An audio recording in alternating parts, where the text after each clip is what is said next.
तर नमस्कार मित्रांनो, आत्ता आपण बघू शकता मनोजचा गोला आणि कशा प्रकारे मनोज भाऊ फेकून राहिला. तर गोष्ट अशी आहे की मनोज जवळ एक गोष्ट बहुत मानतो मी, ग्रॅटिट्यूड. म्हणजे हर गोष्टीला कसं धन्यवाद करणं हे मनोजच्या अंदर DNA मध्ये आहे. हर गोष्टीला कसं व्यवस्थितपणे आणि म्हणजे प्रामाणिकपणे करते तो. पहिले पूजापाठ नाही पण वस्तूंची बिलकुल रिस्पेक्ट करते, म्हणून वस्तू बी त्याची रिस्पेक्ट करते. तर असा मनोज भाऊ आपला गोला हातात पकडून अशा प्रकारे फेकून राहिला, अप्पर अँड डप्पर. आणि मनोज भाऊची स्टाईल तर तुम्हाला माहीतच आहे, टोपी लावणं का, चष्मा लावणं का आणि जॅकेट. अशा प्रकारे मनोज भाऊ. आणि तो आमचा दुश्मन भाई साहब, तो असा दुश्मन आहे का आमच्या बॅट घेऊन आहे, आणि बॅट घेऊन चष्मा काढला, तो आमचा सगळ्यात मोठा दुश्मन आहे. आणि त्या दुश्मनाला आम्ही इतकं प्रेम करतो की भाई जेव्हा आम्ही गोला फेकतो तर तेव्हा आम्ही असा जोरात फेकतो, कारण की आम्हाला त्याच्या पायी जोश येते, जोश असा जुनून येते, जुनून. तर तो व्यक्तीचा मी मनापूर्वक धन्यवाद आहो की दुश्मन असणं बी असं की जसं सांभाळून रे भावा. तर ते मनोज भाऊलाच माहीत आहे कशा प्रकारे ते केल्या जाते. आणि दुसरी गोष्ट अशी की आता आपण 3-4 प्रकारचे गोलाची प्रॅक्टिस करणार आहोत. म्हणजे गोला पकडून मागं फेकणार आहोत, आणि गोला पकडून समोर फेकणार आहोत, आणि जसं झाडावर पण फेकणार आहोत. असे 3-4 प्रॅक्टिस आम्ही डेली करतो. त्याच्यानं आमचं आता मनोज भाऊ फेकणार आहे, आणि हे गोला आला, ठीक आहे. तर कसं आहे माहिती आहे का, त्या गोल्यासोबत मजाक नाही करायला जमत, कारण की अगर मजाक केलं तर काय होते, हा गोला आपल्याला मजाक करून तर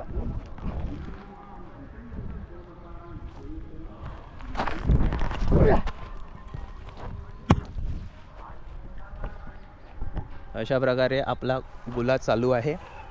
आणि दुसरी गोष्ट अशी की आम्ही सकाळी रनिंग करून इकडे आलेलो आहो आणि गोला फेकतो. ते आमचंच नाही, सगळेजण गोला फेकून राहिले. तिकडे पण तुम्ही बघू शकता कंटिन्युअसली गोला फेकून राहिले, आणि मागं पण बघू शकता कंटिन्युअसली गोला फेकून राहिले. तर हा मनोज भाऊचा गोला इथं आला. गोला आता ही आपण अशा प्रकारे हातात पकडला आणि गोला पकडला, आणि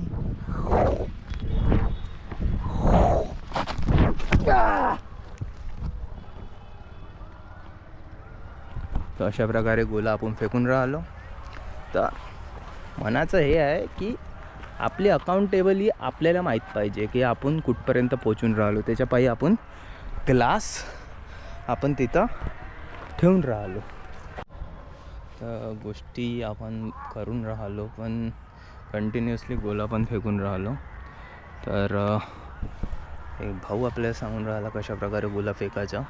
चांगली गोष्ट आहे, ऐकले पाहिजे. कारण की कसं आहे, गोष्ट सगळ्याची ऐकून स्वतःची मनाची करणं बहुत गरजेचं आहे. कारण की स्वतःच्या मनाची ऐकणार तर आपल्याला कसं मोटिवेट होणार आपण.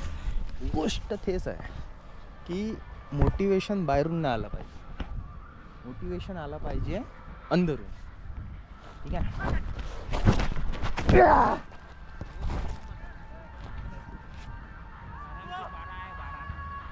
थँक्यू भावा.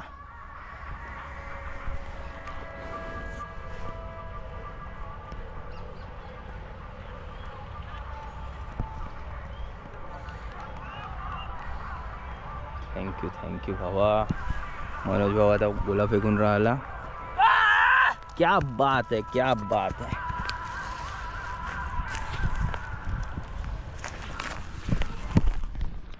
गोला आपण उचलला.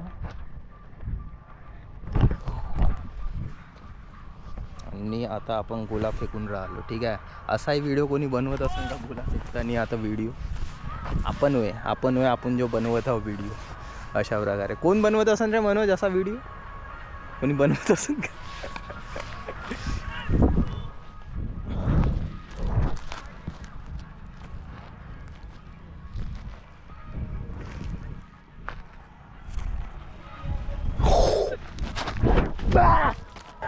एका हाताने उचललो आज मी गोले. मी म्हणलं भाई साहब हे का चाललं मला एकच गोला बे आपला एका हाताने उचलून नाही फेको. म्हणलं बढिया आहे भाई, म्हणलं स्ट्रेंथ वाढली भाऊची. स्ट्रेंथ वाढत आहे तर चांगली गोष्ट. स्ट्रेंथ वाढत आहे, सगळं समजून आलं भाई का राहते, कशा प्रकारे करा लागते.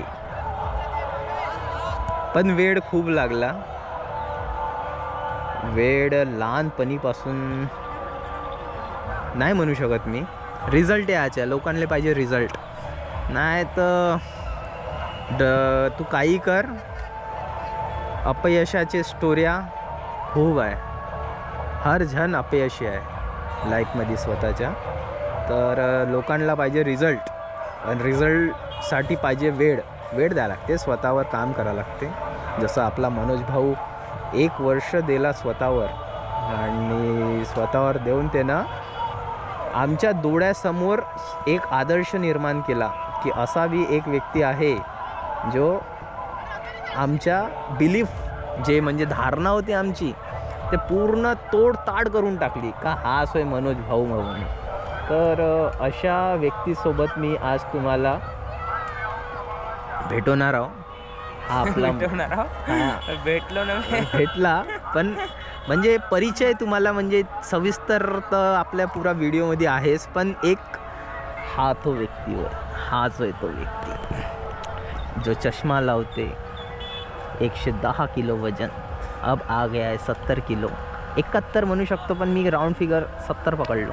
नाही तर मी 110 नाही ना, 110च्या वरही होतो. 110च्या वर होते मित्रांनो, 110च्या वर. म्हणजे एक नाही का मी व्हिडिओ सायंटिफिकली मी म्हणजे ऐकलं होतं, तर तिथं म्हटलं गेलं होतं जितके पेटले लोक आहे ते लोक नाही का एक म्हणजे मानसिक रोगी राहते. मानसिक रोगीत म्हणजे त्यांच्या जो ॲमेग्डेला राहते ते सगळ्यात वीक राहते. जसं ॲथलेटिक आणि पेटल्या लोकांमध्ये कंपॅरिझन केलं गेलं होतं, तर जो ॲथलेटिकचे जे म्हणजे वॉरियर फॉर्ममध्ये राहते त्यांचे म्हणजे हमेशा म्हणजे रेडी टू वर्क, तसं त्यांच्यात नाही राहत. तर आता मनोजचं मी असं मला वाटते की त्याच्या ॲथलेटिकपेक्षा पण डेंजर झाला आहे. आता मला इतकी भीती वाटत आहे की तो ह्या 3-4 महिन्यातच मला आणखी म्हणजे मला थोडं म्हणजे बिलीफ चेंज करणार आहे. कारण की तो ॲप पण बनवणार आहे, बॉडी पण बनवणार आहे. मला दिसून नाही राहिलं, तो लपू काम करून राहिला, पण गॅरंटी देतो मी मित्रांनो की तो